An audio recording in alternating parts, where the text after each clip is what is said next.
Nos acomodamos ahí en segunda de Timoteo, capítulo 1, versículo 13.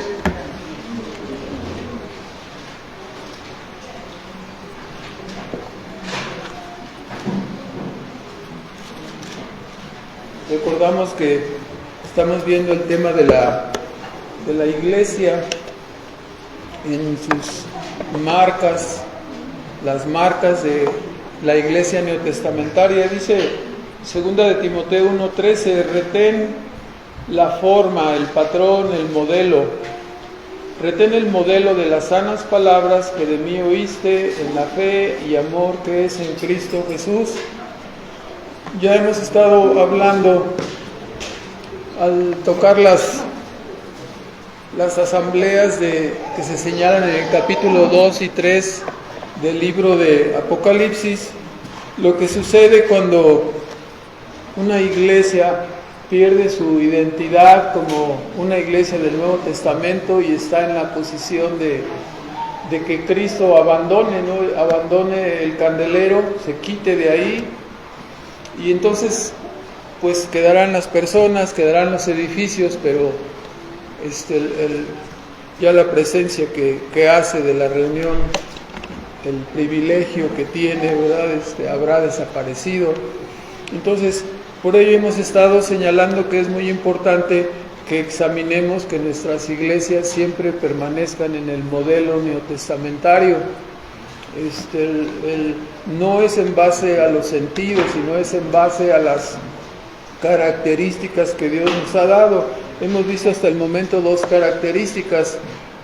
La primera de ellas es que Cristo es la cabeza, no es ningún hombre como la iglesia común, sino es Cristo mismo la roca, ¿no? La piedra principal del ángulo, roca de tropiezo, ¿no? Para los que no creen en ella. La segunda característica que hemos visto es que la Biblia es la única regla de fe y práctica para una iglesia neotestamentaria. Muchas iglesias se desvían y toman el modelo de las tradiciones, las modas y las inclinaciones modernas donde estén establecidas, de tal manera que el modelo neotestamentario es salado por el mundo, no es modificado por el mundo, y en lugar de nosotros ser sal y luz, la iglesia se hace más mundana, ¿no? que el propio mundo, vamos a decirlo así. Entonces es así que tocamos el tema de solo escritura y cómo algunos grupos se desvían de ello, ¿no? Así en el tiempo de la Reforma, que sostenían solo escritura, pero la escritura manda a bautizar creyentes y muchos reformados siguen bautizando a los infantes sin tener ninguna justificación, ¿verdad? Entonces, el día de hoy vamos a continuar con las características de esa iglesia neotestamentaria y a ver hasta dónde avanzamos, ¿no? Entonces, oremos, hermanos, por favor. Nuestro Padre Celestial, damos las gracias una vez más por la bendición de poder estar aquí en esta reunión y adorarte, entrar en comunión contigo, Señor, a través de la oración, a través de los cantos, a través de el conocimiento de la verdad de tu palabra. Y de esta manera, Señor, te bendecimos y somos bendecidos con la verdad que nos es enseñada, con nuestra comunión contigo, Señor. Te pedimos que nos ayudes en este tiempo para seguir comprendiendo el modelo bíblico y que nos ayudes a discernirlo, a amarlo y a convertirnos, Padre, en defensores, como dice tu palabra, que tu iglesia sea una columna y un baluarte de la verdad, y que seamos capaces de leudar con esta palabra y esta verdad al mundo que nos rodea, que no seamos movidos ni a izquierda ni a derecha por ninguna circunstancia, sabiendo que este es el modelo que tú has prometido preservar y en el cual tú te alegras y te complaces, Señor. En ello estamos confiados y pedimos tu bendición para este tiempo de la enseñanza. En el nombre de Cristo Jesús. Amén. Bueno, entonces la tercera característica es que una iglesia neotestamentaria debe tener una membresía regenerada y bautizada. A veces, como decimos, nos confundimos pensando que en capítulo 28 del libro de Mateo, allí en la Gran Comisión, lo podemos citar, ¿no? A veces se quedan los versículos en nuestra mente, ¿no? Toda autoridad me es dada, por lo tanto, id y predicar el Evangelio a todas las naciones y doctrinando, ¿no?, a todos los gentiles, bautizándoles, versículo 19, en el nombre del Padre, del Hijo y del Espíritu Santo, enseñándoles que guarden todas las cosas que os he mandado. O sea, hay un modelo que debe ser guardado, un modelo que debe ser custodiado. Y he aquí, yo estoy con vosotros todos los días hasta el fin del mundo. O sea, la iglesia no puede vivir en la moda, no puede vivir bajo las influencias o los conceptos que el mundo acepte, sino que tiene su propio modelo, ¿no? Entonces, ¿de qué se trata este principio de la membresía regenerada y bautizada? El principio consiste en que Dios le ha dado a la iglesia la autoridad. O sea, vayan a Mateo 16, por favor. La iglesia tiene una autoridad espiritual. Cuando la iglesia se sujeta al modelo neotestamentario, a la palabra de Dios, y actúa en conformidad con el mandato que Dios da en su palabra, entonces se trata como si Dios mismo estuviera actuando y haciendo las cosas. La iglesia es solamente una extensión. Como hemos dicho, la iglesia es una embajada del reino de los cielos. Entonces, si hace su voluntad de acuerdo a la verdad del Nuevo Testamento, estaremos siempre haciendo la voluntad de Dios. Así nos dice en el ¿cuál texto le cité ya? 16, 18. Entonces, dice Mateo 16, 18, yo te digo que tú eres Pedro y sobre esta piedra edificaré mi iglesia. O sea, no sobre la persona, porque la persona sobre la que está edificada la iglesia es Cristo, sino más bien por la declaración que hizo Pedro en la persona de Cristo, ¿no? Su declaración fue: tú eres el Cristo, el Mesías, el Hijo del Dios viviente. Aquí esta es la roca, esta es la piedra, ¿no? Cristo mismo. Entonces, sobre esta declaración, sobre Cristo, está edificada la iglesia. Y entonces sigue diciendo: esto no te lo reveló 17, la segunda parte, carne ni sangre, sino mi Padre que está en los cielos. Versículo 19: y a ti te daré las llaves del reino de los cielos, y todo lo que ligares en la tierra será ligado en los cielos, y todo lo que desatares en la tierra será desatado en los cielos. O sea, este principio de la membresía regenerada descansa en la autoridad que Cristo dio a su iglesia. Le dio la autoridad, ¿para qué? Dice, para declarar a una persona atada todavía en sus pecados o desatada de sus pecados, no ya una persona salva. La idea es que la iglesia tiene el discernimiento espiritual no es un discernimiento personal, sino es un discernimiento espiritual en base a la palabra, para poder darse cuenta si una persona ha sido pasada de muerte a vida o si una persona permanece todavía en sus pecados. Cuando la iglesia ejerce esa autoridad, cuando admitimos a los miembros,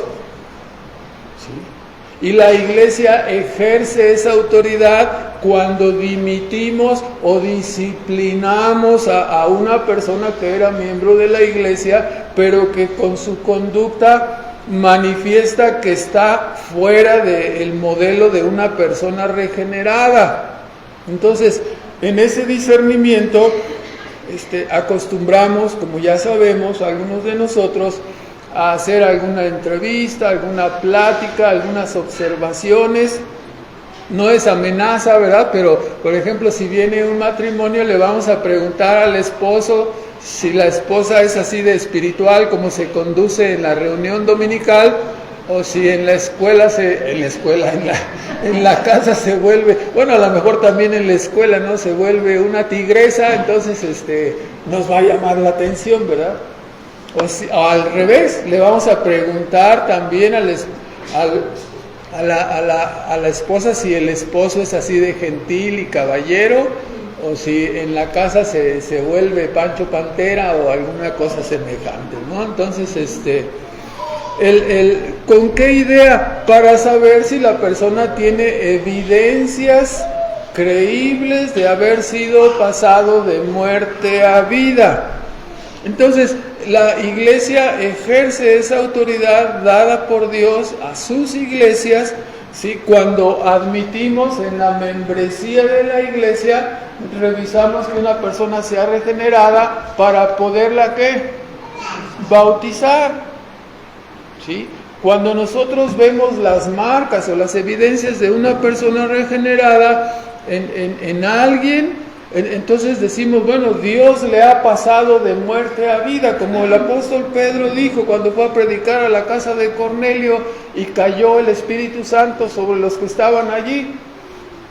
Y dijo, caray, también sobre los gentiles ha caído el Espíritu Santo como sobre nosotros al principio. Entonces él dijo, ¿quién era yo para detener el bautizo a estos que Dios ya había salvado, ¿no? Y había dado la muestra, dándoles una evidencia visible, en ese caso, ¿no? Al principio de la iglesia, de que ellos habían sido regenerados, ¿no? Y que el Espíritu Santo cayó también sobre ellos. Entonces, de esa manera, ahora la iglesia, ya no estamos en el tiempo apostólico, pero sí tenemos la obligación de examinar a los creyentes. Entonces, el bautismo es para las personas regeneradas. Esto debe servirnos para evitar, ¿no? ¿Cuántos de nosotros que venimos de algunas iglesias que no eran bíblicas, donde estaban bautizando y ya ve todo el mundo se emociona ahí con los bautizos y luego el que está bautizando dice, no habrá alguien que sienta en su corazón y siempre hay un aventado, no, pues yo y ya les platicaba, yo no me acuerdo de esa persona que así yo no era el pastor, pero de todas maneras era parte de esa iglesia, ¿verdad? Entonces el pastor decidió bautizar a esa persona, y les platicaba yo, a los 3 meses estaba encerrado en la cárcel por homicidio, ¿verdad? O sea, se bautizó en una emoción, pero a los 3 meses se manifestó su carácter, ¿verdad? Ya no volvimos a saber nada de esta persona. Entonces hay que tener mucho cuidado, ¿no? Entonces la iglesia no está autorizada para bautizar infantes ni para ingresar a la iglesia personas que no tengan una profesión de fe creíble. La membresía, esto es muy importante, por eso hablábamos cuando Israel en el Antiguo Testamento era una sociedad sacralista. ¿Qué se necesitaba para ser parte del pueblo de Israel? Ser hijo de alguno de las 12 tribus de Jacob, ¿verdad? Que le fue cambiado su nombre a Israel. Si no éramos de esa tribu, pues no podríamos ingresar. Nos ponían ahí en el patio de los gentiles, ahí donde ponemos algunos allá afuera. No. Es de broma que decimos algunos de nosotros eso, ¿no? Que está mejor el ambiente ahí porque está el airecito, sopla y está muy cómodo, ¿verdad? Sobre todo ahorita en el calor. Pero volviendo al punto, nosotros no tenemos ninguna autoridad para bautizar a alguien que no sea un creyente verdadero. Aquí hay que hacer cuidadosamente la diferencia entre una autoridad discrecional y una autoridad concedida por la palabra de Dios, ¿sí? La iglesia tiene una autoridad concedida por la palabra de Dios para admitir o expulsar. No es una autoridad discrecional. Para ponérselo como ejemplo, usted y yo, o sea, en su casa, usted y su esposa tienen una autoridad ¿de qué tipo? Discrecional. ¿Sí? Acabo de trapear. Si das un paso y manchas lo que acá, te arranco la cabeza casi, ¿no? Entonces, es una autoridad discrecional. No hay ningún fundamento para arrancar la cabeza por la trapeada, ¿verdad? Es una autoridad ejercida en forma discrecional. Algunas mamás dicen, no, pásale que acabo de trapeo como 20 veces en el día, ¿no? No hay ningún problema. La autoridad discrecional es ejercida así, a discreción de la persona, ¿verdad? Pero en el caso de la Escritura es una autoridad y una responsabilidad dada a la iglesia, ¿sí? Tenemos esa autoridad y esa responsabilidad de admitir y también de dimitir a los miembros que se porten mal. Porque específicamente en el caso de la dimisión, si no lo hacemos, se contamina la iglesia, ¿no? Se leuda toda la masa, es lo que dijo el apóstol Pablo. Entonces, es importante fijarnos en este punto. Algunos grupos, no solo los romanistas o protestantes, pero evangélicos en general, han tratado de que la meta de sus iglesias sea un crecimiento desmedido.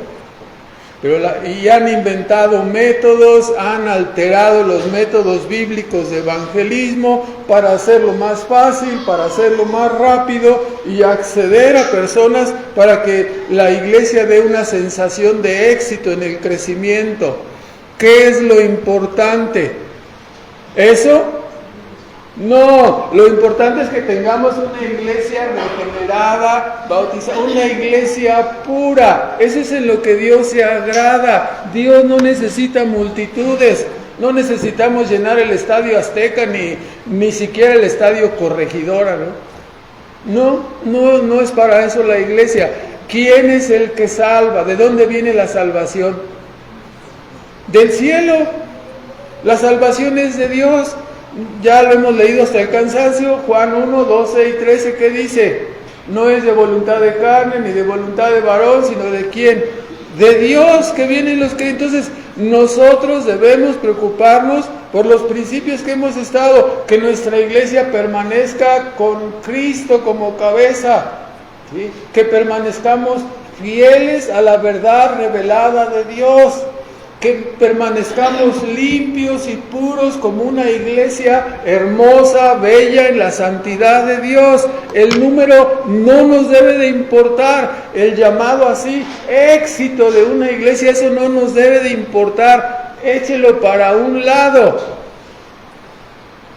Lo que importa es que tengamos miembros verdaderamente regenerados y que sea preservada la verdad en medio de nosotros. A veces las personas les tiembla la mano y dicen, no, pero es que sí, así como cuando uno tiene 2 tortas y dice, dame una torta, no, si te doy esa se me acaba, ¿no? Entonces, y uno piensa así manejar. No, hermanos, hay que ejercer la disciplina, hay que hacer lo que manda Dios. ¿Qué va a pasar? Ese es un asunto que está en las manos de Dios. No estoy diciendo que lo manejemos discrecionalmente, sino que nos apeguemos a la palabra, y si la providencia nos enfrenta a otra prueba de tener que ejercer la disciplina, hay que hacerlo. No, pero es que ya somos menos que al principio. Y si ahora expulsamos a ¿qué va a pasar? Van a ser menos, ¿y qué vamos a hacer? Ya no se oye tan bonito. O sea, ¿qué es lo que Dios escucha? ¿La entonación? ¿Qué es lo que Dios escucha? Que no nos desviemos, que sigamos exactamente los tiempos. Eso es muy favorable.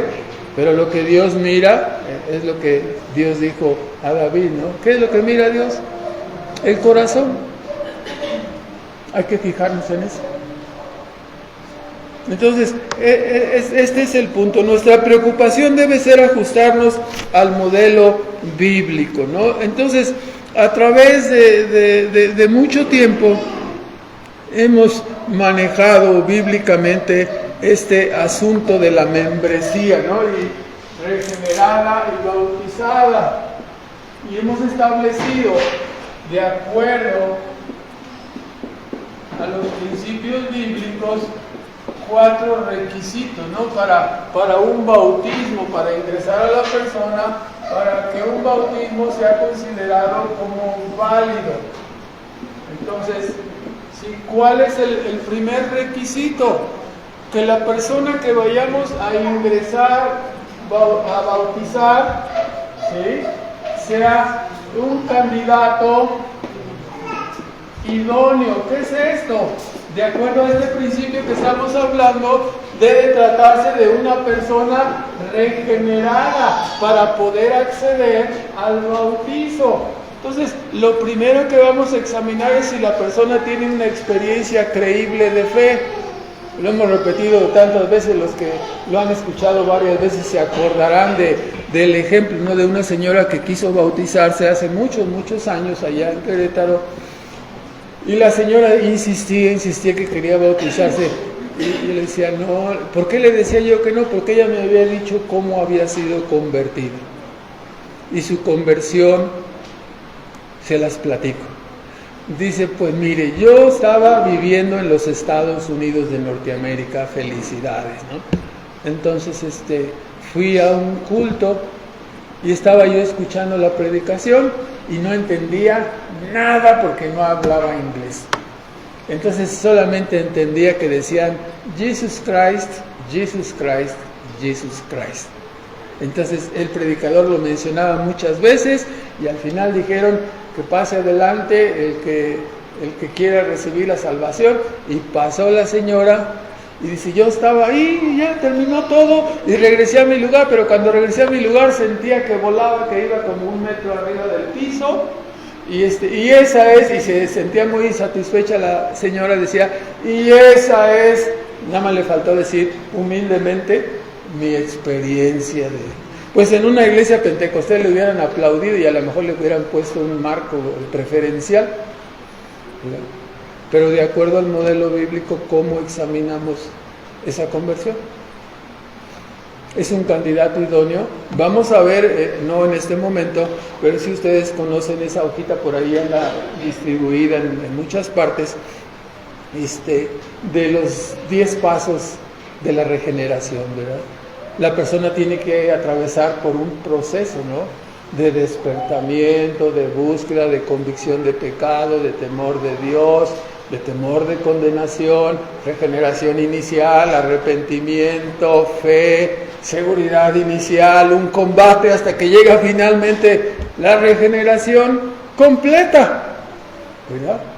Pero si es nada más una experiencia, entonces no es conveniente, no hay que examinar al candidato con el modelo bíblico, ¿verdad? Si no nos dicen que han tenido convicción de pecado y eso, pues difícilmente vamos a creer. Hermanos, alguien que no es condenado con la predicación del Evangelio, si no has entendido el Evangelio correctamente, ¿qué te dice el Evangelio?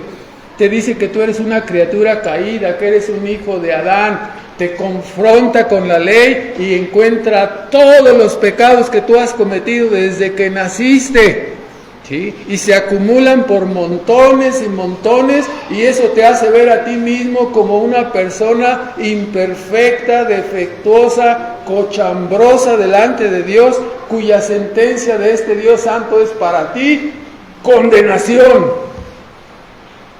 Es entonces desde ahí que la persona clama.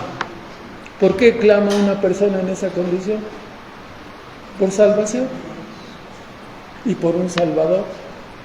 Y si no hemos atravesado algo parecido, entonces no es el modelo bíblico. El candidato idóneo tiene que atravesar de esa manera. El segundo punto, para que un bautismo sea considerado válido es que sea efectuado también por un administrador idóneo. ¿Qué es un administrador idóneo? ¿Quién es el que bautiza? La iglesia es la que bautiza. Entonces, un administrador idóneo sería una iglesia que en doctrina y práctica sostenga la verdad. Entonces, para eso tenemos todo este modelo de 10 puntos, ¿no? Examinamos la iglesia. A ver, vamos a irnos la más sencilla, ¿no? La iglesia católica. ¿Sí? La cabeza es Cristo. Es Cristo y el Papa, ¿no? Su bautismo no sirve, no vale. Los candidatos de bautizo, ¿quiénes son en esa iglesia? Los recién nacidos. ¿Tienen una experiencia de conversión? No pasan. Y nos vamos a cualquier modelo, es examinado así, con las reglas de la palabra de Dios, no son inventos de nosotros, estamos citando los textos. Entonces, el candidato es una persona regenerada y el administrador es un administrador que cumpla con las reglas de ser una iglesia que en doctrina y práctica sea conforme al modelo del Nuevo Testamento. Cuando terminemos de ver el modelo, usted va a tener más completa esa parte, ¿verdad?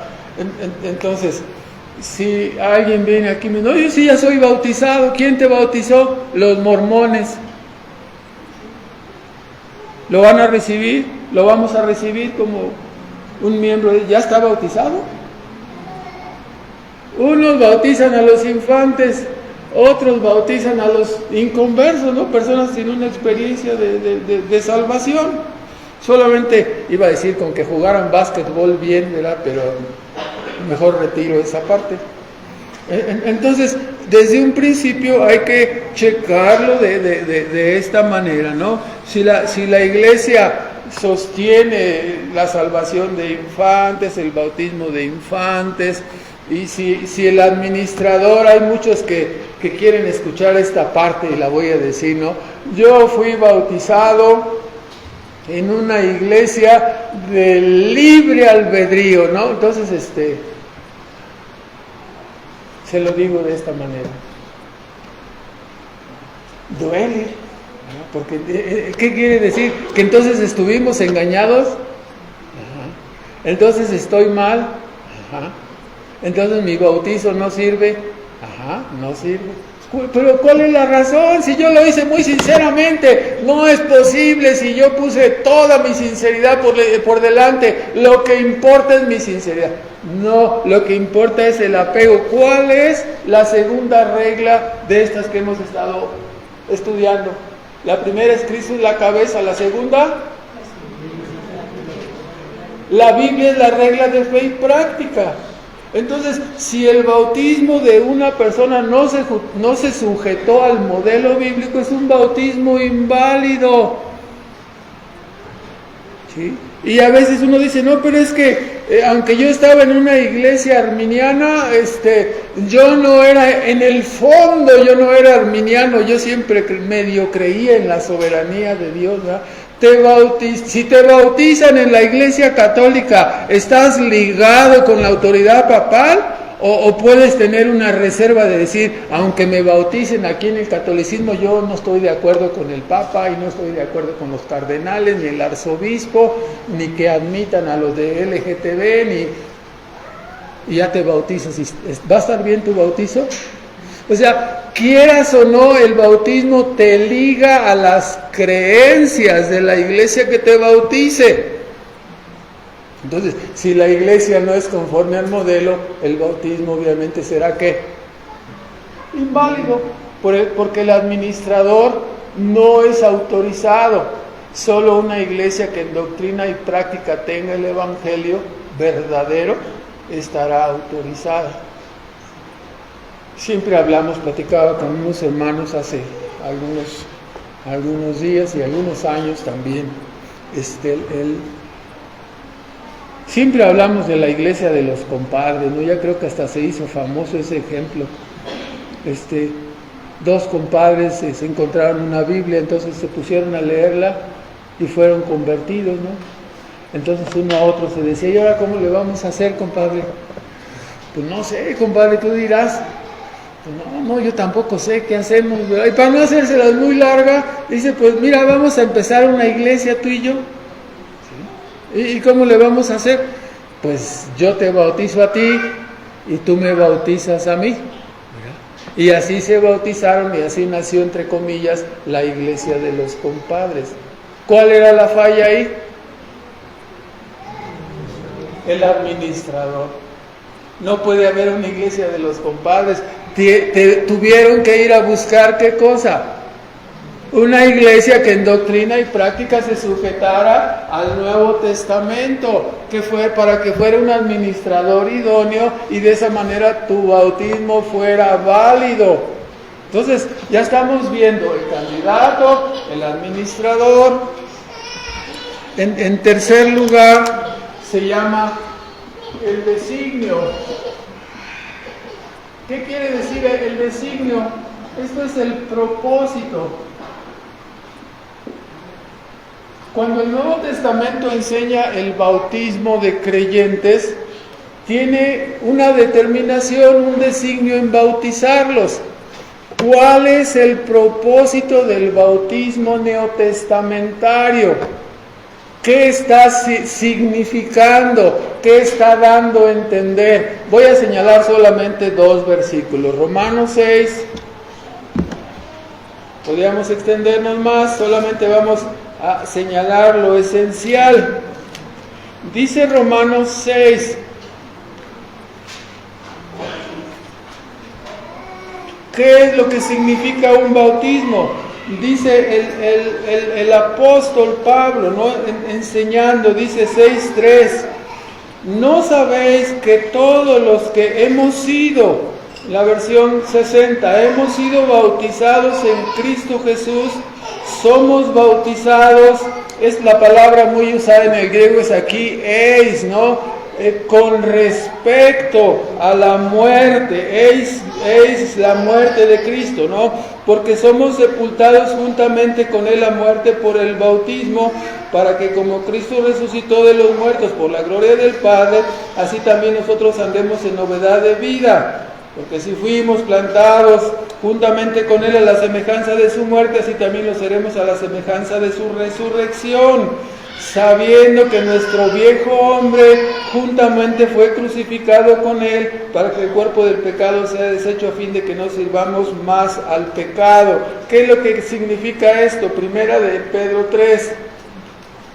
Del significado de esta parte nos está indicando en una forma sencilla que el bautismo es una sepultura y es un acto simbólico, declarativo. La iglesia que recibe a un miembro que lo ha examinado y lo recibe como un candidato idóneo y es un administrador idóneo para impartir el bautismo, ya lo revisó. ¿Con qué propósito lo bautiza?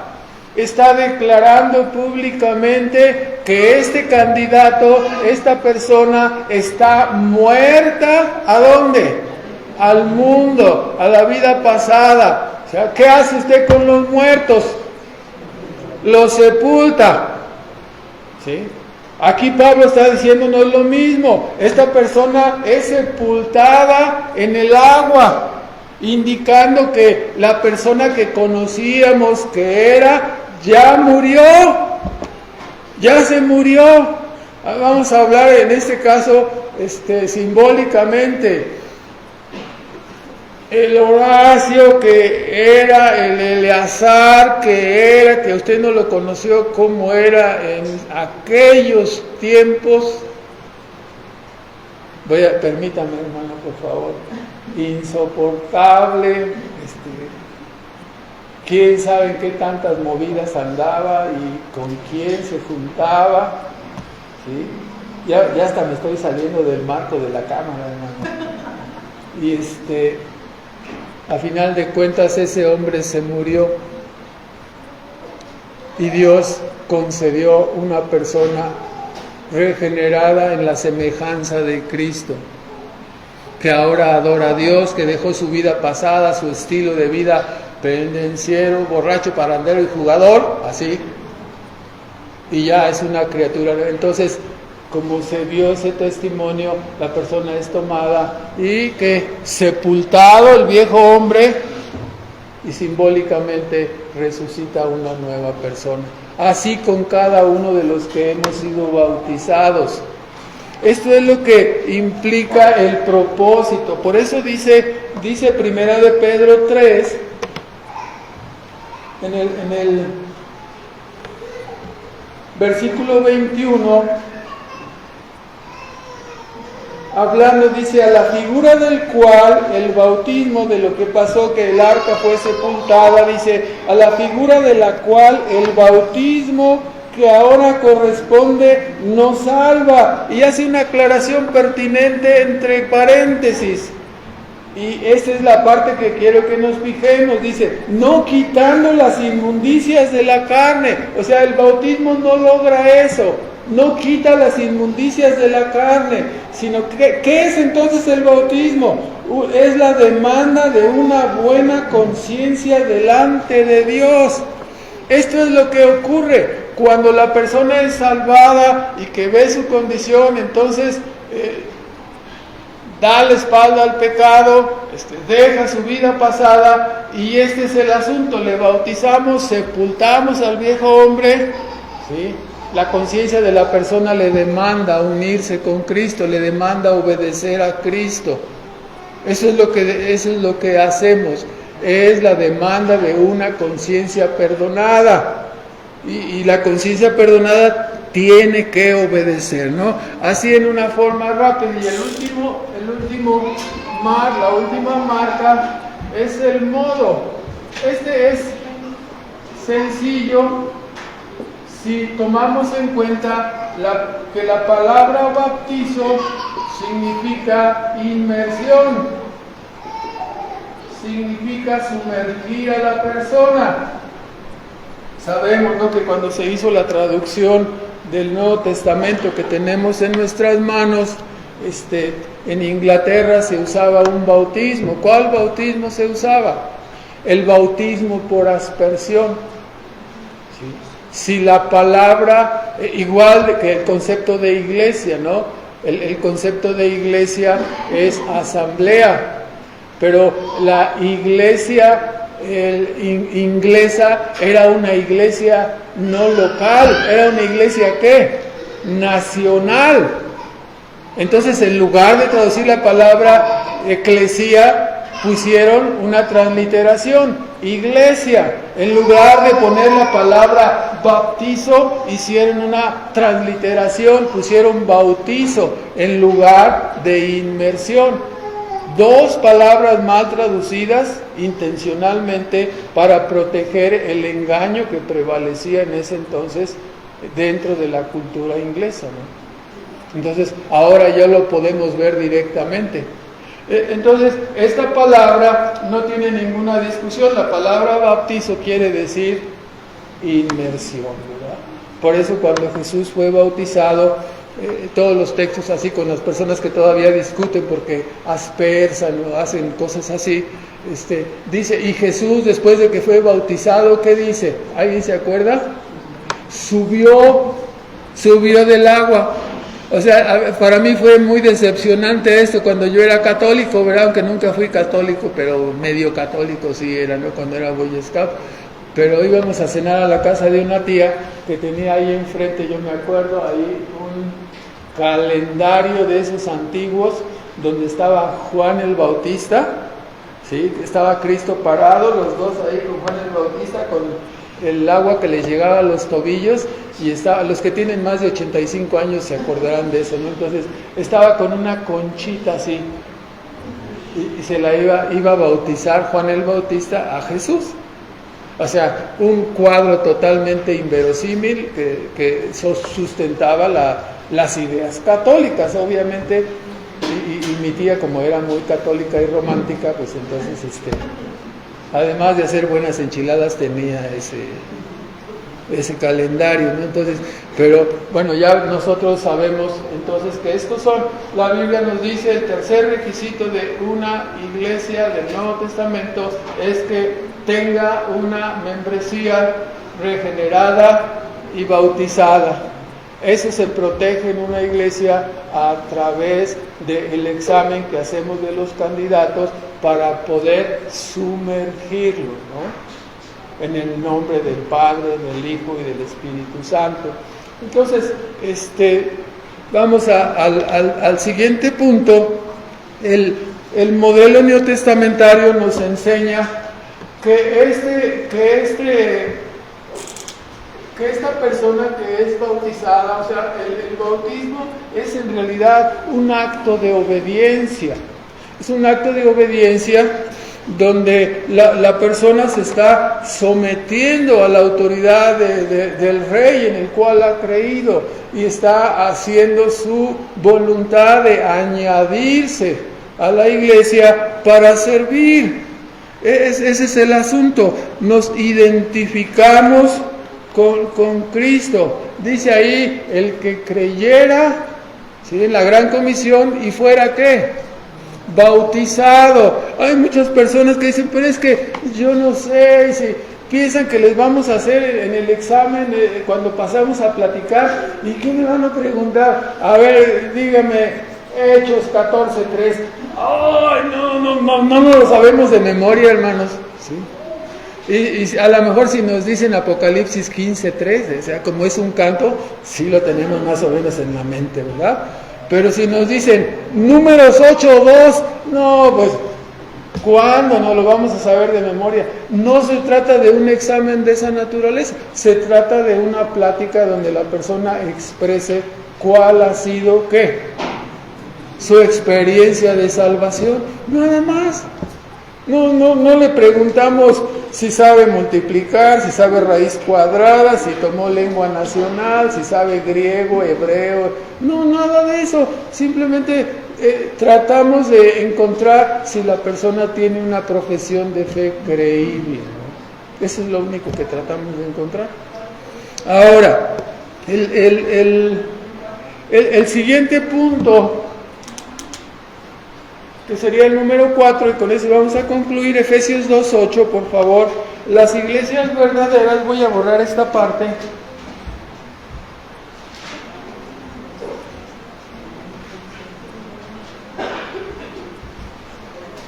Si alguien tiene cualquier duda sobre esta parte, por favor, si no en este momento, pero sí al final puede preguntar y con todo gusto se hacen las aclaraciones. La siguiente característica de una iglesia neotestamentaria, a ver, repasando, ¿no? Disculpe, yo soy así de repasar y repasar para que entre en nuestra mente. Primera característica, Cristo es la cabeza. Segunda característica, la única regla de fe y práctica es la Biblia. Tercera característica, y bautizada. Esto quiere decir que los que están fuera de la membresía se conoce con el nombre de congregación. ¿Qué es? Yo soy congregante. ¿Y por qué no te has bautizado? Aquí empiezan las piedras, ¿verdad? Es que, ¿por qué no te has bautizado? ¿No tienes una experiencia creíble de salvación? Si tú crees en Cristo, si esto que estamos estudiando es lo que ha sucedido en tu vida, te decimos igual, ¿no? Como dice el Nuevo Testamento, ¿por qué te detienes? O sea, ven, añádete a la iglesia, ¿verdad? No debes de tener ningún temor, vas a tener paz en tu corazón. Hay que hacerlo, ¿no? Ahora, entonces, la cuarta característica es que la iglesia neotestamentaria debe predicar la salvación de gracia. ¿Qué ¿Qué quiere decir esto de la salvación de gracia? Igual podríamos pasarnos casi como un sermón mínimo en cada uno de estos temas, no lo vamos a hacer. La salvación de gracia tiene que ser entendida. Hoy en día, pongan mucha atención porque esta descripción que voy a dar es una descripción falsa de lo que es la salvación de gracia, ¿no? Hoy en día todas las iglesias o la mayor parte de iglesias evangélicas dicen: antes creíamos que la salvación era por obras, así como Israel, por guardar la ley, por la obediencia de la ley. Todo el mundo tiene en su mente: ¿cómo es salvo a alguien? No, pues pórtate bien, hay que portarse bien, y ya portándose bien ya uno más o menos endereza el camino, y por si quizás Dios te quiera salvar, ¿no? Entonces, portarse bien, guardar la ley, es la idea de salvación de muchas personas. Y cuando llegan a las iglesias evangélicas de carácter arminiano, de carácter antropocéntrico, centradas en el hombre, ¿qué le dicen? No, dice, es que en el Antiguo Testamento era muy difícil porque era por la ley. ¿Quién va a poder guardar la ley? Justo ni a un uno, ¿verdad? Entonces, ¿cómo es la salvación? Ahora es más fácil. Ahora solamente dicen: tienes que creer. ¿Sí? Solamente tengo que creer. Sí, tienes que creer y aceptar a Cristo. Aceptar a Cristo. Claro, siempre le dice: por eso tienes tu libre albedrío. E inmediatamente la pregunta que sigue es: ¿aceptas a Cristo como tu Salvador personal o te quieres ir al infierno? Ay, no, pues nadie quiere irse al infierno, ¿verdad? Entonces dicen: no, sí acepto. Entonces, gloria a Dios, ya se salvó. Ah, sí, esta es la gracia que predican. Ahora es tu decisión. Una salvación decisional. La decisión de quién es la que determina la salvación en lo que estoy platicando. La salvación la determina la decisión humana. Entonces volvemos a leer Juan 1, 12 y 13, que debe entrar hasta el tuétano y debe quedarse ahí, de tal manera que si nos fracturamos en una fractura expuesta, lo que salga es Juan 1, 12, ¿verdad? Entonces, ¿qué le salió a este cuate? En lugar de tuétano tiene Juan 1, 12 ahí, ¿verdad? 12 y 13. ¿Qué dice? Mas a los que le recibieron les dio potestad de ser hechos hijos de Dios, a los que creen en su nombre, los cuales no son engendrados ni de sangre, ni de voluntad de carne, ni de voluntad de varón, sino ¿de quién? De Dios. Entonces, ¿este sistema coincide con lo que tenemos aquí? No coincide. Porque aquí te están diciendo que tu libre albedrío, tu aceptación, tu decisión es lo que mueve la palanca, ¿no? Es que mueve la palanca, así como en una película de esas de acción que mueve la palanca, y muévela, y ya se está muriendo y tal. ¡Ah! Se salvó, ¿verdad? Movió la palanca de última instancia. Tomó su decisión. Esto no es la salvación de gracia. Esto es un champurrado de la decisión humana, ¿no? Ok, entonces, ¿cuál es la salvación de gracia? Como decían en la antigüedad, ¿no? Abróchense los centuriones, digo los cinturones. La salvación de gracia, hermanos, es lo que conocemos como la elección incondicional. ¿Qué quiere decir esto? Que la salvación fue diseñada, destinada desde antes de la fundación del mundo y fue determinada específicamente por ¿quién? Dios escogió de toda la humanidad caída las personas que había de salvar y que habían de ser convertidos en vasos de honra, vasos de bendición, y a los otros los dejó en sus pecados. Inmediatamente muchas personas gruñen y se les crispan las manos porque dicen: no puede ser posible. A ver, ¿qué pasó con los ángeles? Cayeron en el jardín del Edén. Bueno, antes del jardín del Edén ¿Sí o no? ¿Sí? ¿Sí cayeron? ¿Hay evangelio para los ángeles? No, no hay evangelio para los ángeles. Están destinados a los lugares más profundos de perdición. No hay salvación para los ángeles. Dios actuó en una forma soberana. Ahora, viene el diablo, tienta a Adán y Eva y ¡paz! Nuestro representante se va hasta el fondo del precipicio. Y nosotros juntamente con él. Pero ahora hay una promesa de redención en Cristo, ¿verdad? La simiente de la mujer. Y trajo salvación ¿a quiénes? A todos los que el Padre escogió. ¿Sí? A los que antes amó, a estos mismos predestinó. A los que predestinó, en conformidad con esa predestinación, Dios llama por el Evangelio a cada uno de sus escogidos, y en conformidad con ese llamamiento, las personas miran a Cristo como el Redentor de sus almas. En conformidad con esa redención que Cristo hizo en la cruz, esas personas seremos preservadas hasta el final del camino, para que ninguno se pierda. Es una salvación segura.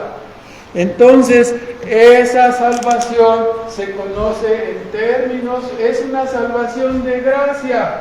¿Por qué? Porque toda depende, está sujetada a la persona y a la obra de Cristo. El creyente es atraído y seducido por medio del Evangelio. Esto es algo que nos debe poner a temblar, ¿no? Porque ¿cómo reacciono o cómo reaccioné yo con el oír del Evangelio? Reaccioné a la defensiva, reaccioné alejándome, me fui. Mi amigo que me habló del Evangelio, le dejé de hablar, me retiré de la... ¿Qué hice? ¿O qué he hecho con el Evangelio que he escuchado? Cristo dijo, mis ovejas oyen mi voz y me siguen y yo les doy vida eterna y no perecerán jamás. Entonces nuestra reacción al Evangelio es exactamente lo que nos va a indicar si somos hijos de Dios o no, predestinados. ¿Sí? No hay manera de subir al cielo a ver la lista de elegidos. No hay ningún grupo, nadie que tenga la lista de los elegidos. ¿En dónde está esa lista? Está en el cielo. Es el número de personas que Dios eligió desde antes de la fundación del mundo, con el propósito de glorificar su nombre en la redención de los pecadores, glorificar su amor, su gracia, su favor, su misericordia, para con toda esta bola de rufianes que merecíamos la condenación, y Dios nos sacó de la basura para que nosotros glorifiquemos su gracia, favor no merecido. Nos hubiera dejado ahí hundidos, pero Dios nos sacó, porque nos había amado desde antes de la fundación del mundo. Nosotros no lo sabíamos. Pero ya me dejaste igual, entonces ¿cómo voy a saber si soy o no elegido? La única forma para saber si uno es elegido o no es ver la reacción que tenemos cuando el Evangelio nos es predicado. Si nosotros somos atraídos y seducidos por el Evangelio, entonces, como dicen en mi pueblo, de aquí soy. Pero si escuchamos el Evangelio y empezamos a hacer gestos, empezamos a patear la silla, empezamos a decir, no, yo no vuelvo, ¿para qué me trajeron? Ese Dios no me simpatiza, no me gusta esa forma de ser soberano. ¿Qué es eso? ¿Quién se cree o qué? O sea, tú estás igualito que Adán, ¿no? ¿Quién se cree él para imponernos la ley? No, yo voy a poner la ley que yo quiera. Quítate, no voy a obedecer tus mandamientos, yo le voy a hacer como yo quiera. Nos vemos, si te conocí, ya me olvidé de ti. Yo voy a vivir solo. Eso dijo Adán. Y atrás de Adán se fue toda la raza humana. Y si hay salvación es porque el Señor extendió su mano en conformidad a su elección para sacar a cada uno de sus hijos y traerlos ¿a dónde?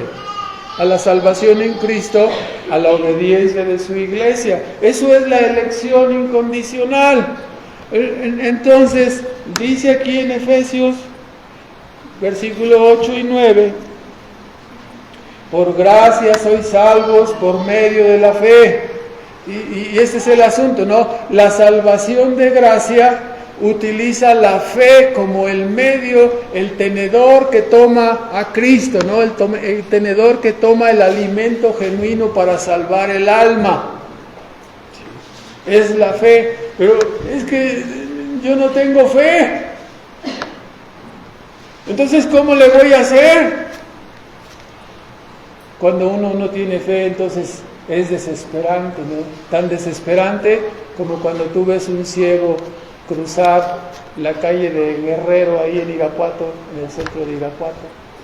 ¿Sí? ¡No! Ya se está cayendo, ¿no? ¿Cómo vas a cruzar la calle? No puedes. Es imposible. ¿Cómo vas a poder cruzar? Hasta que se abran tus ojos y que alguien te cruce, ¿no? Que alguien te salve. Esa es la obra que Cristo ha hecho en nuestro lugar. Entonces, dice versículo, ya lo leímos 8 y 9, por gracia sois salvos por medio de la fe, y esto no es de vosotros, no es por obras para que nadie se gloríe. Entonces, una iglesia que no predica la elección, una iglesia que no predica la salvación de gracia, que es la elección incondicional, conocida con otro nombre. ¿Cuál es el otro nombre de la elección incondicional? Predestinación. La primera vez que oímos esa palabra, ¿no? Que estábamos en una iglesia arminiana. No, el hermano anda predicando la predestinación. ¿Qué? La predestinación. Y si uno no ha leído nunca el capítulo 1 de Efesios, piensa que ese es un invento guajiro, ¿no? No es un invento guajiro. Aquí nos dice, ¿sí? Bendito 1:3, el Dios y Padre del Señor Jesucristo, el cual nos bendijo con toda bendición espiritual. ¿En dónde y cuándo? En los lugares celestiales en Cristo. ¿Cuándo? Según nos escogió en Él antes de la fundación del mundo, para que fuésemos santos y sin mancha delante de Él en amor. Nadie puede decir, no, es que tú crees, y en el momento que tú crees, entras a la predestinación, ¿verdad? Eso es como predican los arminianos. Dicen, no, la predestinación es como una puerta así. Se llama predestinación la puerta, y entonces tú andas aquí afuera, ciego, así, negro además, ¿no? Así. Entonces, estás ciego, ¿no? Entonces, de repente oyes el llamado, y cuando tú te metes aquí, o sea, por tu decisión, dicen, entonces entras a la predestinación. No, eso es basura. ¿Cuándo fue hecha la predestinación? Cuando tú tomaste tu decisión y entraste. ¿Qué dice aquí? Antes de la fundación del mundo. ¿En dónde? En los lugares celestiales. Esto es un asunto enteramente de Dios, del Dios Trino. Así es el asunto. Esta es la salvación de gracia. Entonces, ¿quieres decir que yo no tengo nada que ver? Eso estoy diciendo. Que somos un masacote, una bola de pecado, y a menos que alguien nos salve, pereceremos en nuestros pecados. Y eso es muy desesperante, es angustiante. Y si alguien no está cierto de su salvación, dirá, ¿qué voy a hacer ahora? Porque no sé si no puedo acceder al cielo, no puedo subir, no puedo consultar en el internet si estoy en la lista, aunque tenga doble tablet y computadora de quién sabe cuántos gigas, no puedo saber si soy o no elegido. La única manera de ser elegido de saber si eres elegido, es que te pongas a orar y a buscar. que asistas a escuchar el Evangelio. Y si Dios tiene misericordia, ¿no?, te mostrará si tú eres uno de ellos. Entonces, así es el asunto. Toda esta verdad es oscurecida por los métodos arminianos de pásale al frente, levanta la mano, toma tu decisión, vamos a hacer una campaña, vamos a lograr 500,000 en este año para Cristo. ¿Qué digo 500? 1,000,000 de decisiones. O sea, ¿tú vas a alterar desde aquí el número que está en el cielo? No, hermano, la salvación viene del cielo, no es de la tierra hacia arriba, es desde el cielo hacia abajo. La salvación es de Jehová, no los textos están ahí, ¿no? Entonces, la iglesia romana dice, no se preocupen, aquí tenemos al Papa, ¿no? Él tiene el teléfono rojo en su mano y además él tiene el poder, ¿no?, por el agua bendita, y aquí chirrín, chin, chin, le dan al niño y ya lo metió al reino de los cielos. No les digo que huele esa agua, ¿verdad? Pero imagínense, después de tanto tiempo de estar allí, no todo el mundo pasa y le da su pasadita ahí, se lava las manos, se enjuaga del dinero mugroso que acaba de dejar allí. Estoy bromeando, el asunto es, hermanos, ¿qué leímos en 1 de Pedro 3:21? ¿Que el agua qué? ¿El agua sirve para limpiar los pecados? No, hermanos, es la obra de Cristo.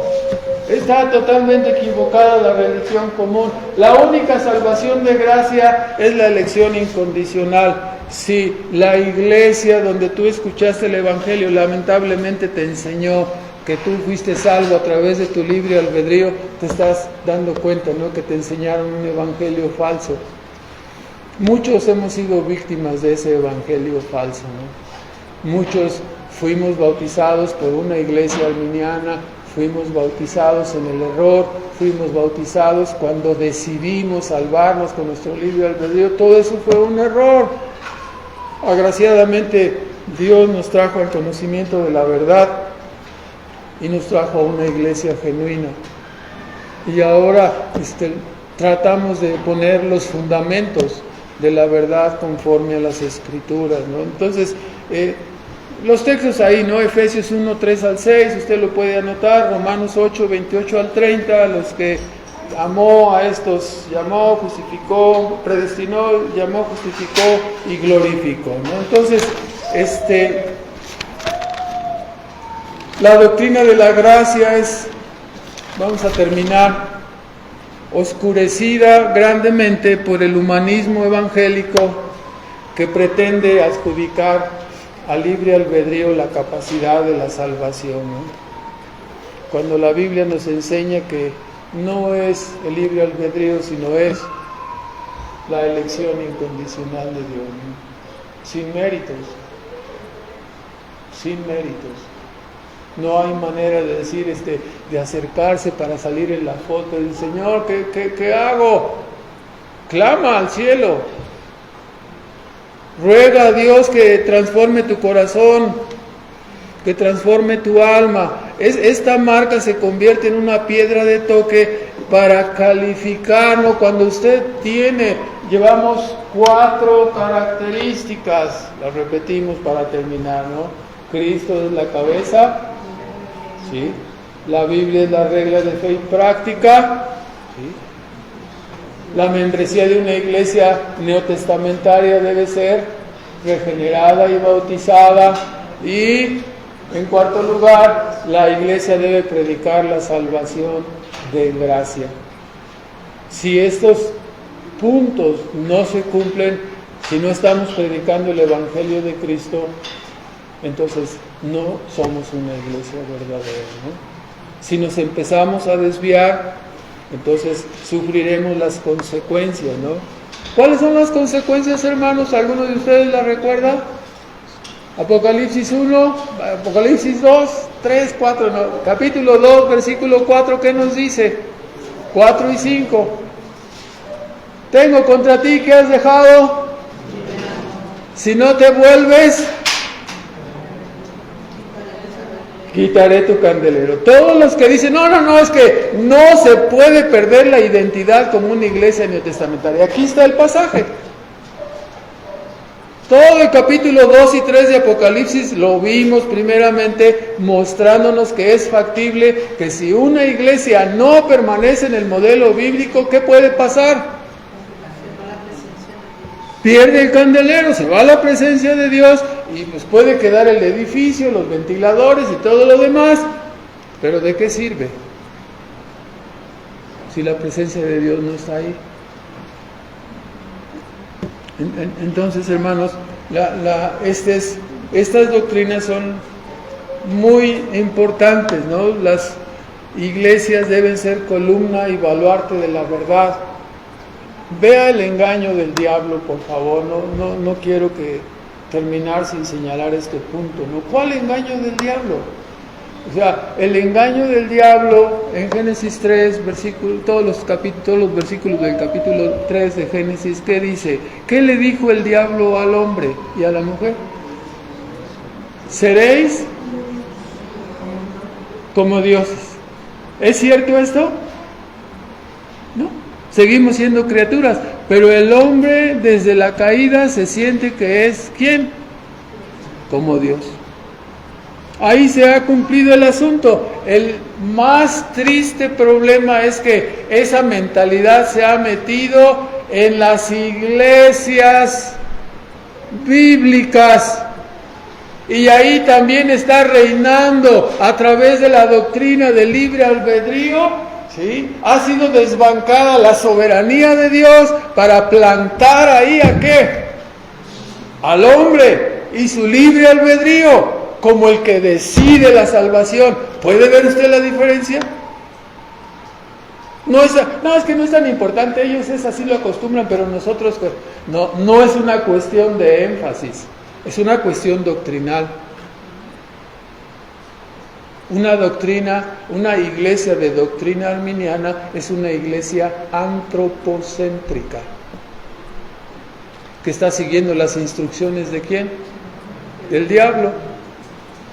Y donde el hombre, ¿quién es la cabeza? El hombre. Hay muchos engaños, ¿no? En el progreso del peregrino, de un lado está el lodazal del pecado y del otro lado los caminos equivocados de doctrina. ¿Quién ha puesto todas esas trampas y caminos equivocados? El enemigo de nuestras almas. Vea los grupos, ¿no? Acá con nosotros la oscuridad del mundo, la luz del mundo, ¿no? No, con nosotros acá la fraternidad universal. No, acá con nosotros, acá somos los de el libre albedrío. O sea,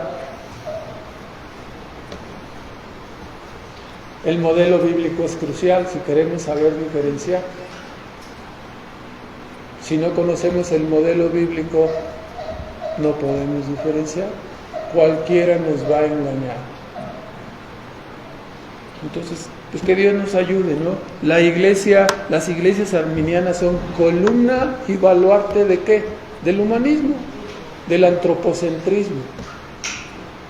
La iglesia verdadera debe ser columna y baluarte de la verdad del Dios vivo, del Dios soberano, que hace según su voluntad en los cielos, en la tierra, y no hay nadie que detenga su mano y le diga, ¿qué estás haciendo?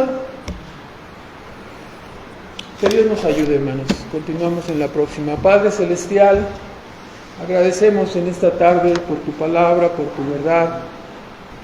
Agradecemos por la enseñanza que nos dejas en las características de una iglesia neotestamentaria.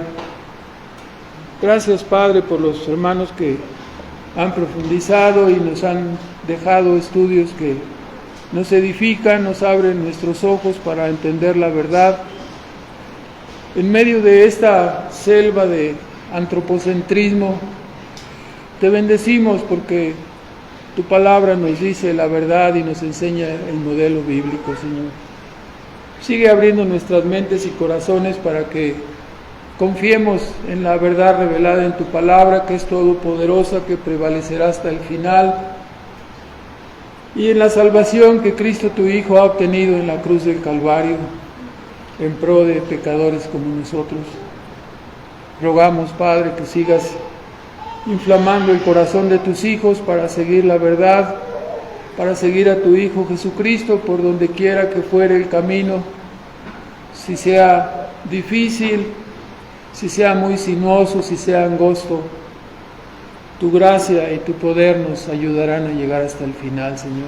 Te bendecimos y te amamos por la gran salvación que tú has obrado en Cristo y que nos permites ahora tener a través del Nuevo Testamento, Señor. Te amamos, Padre, te bendecimos, te rogamos que sigas estando en tu iglesia, Señor, y que te complazcas en la adoración que te tributamos y que nos ayudes, Padre, a perseverar hasta el final, Señor. Ayuda a los que están dudando en sus almas para que se abracen de tu Hijo Jesucristo. Te rogamos tengas misericordia de los que están buscando y que extiendas tu mano poderosa para que sean transformadas sus almas. En el nombre de Cristo Jesús. Amén.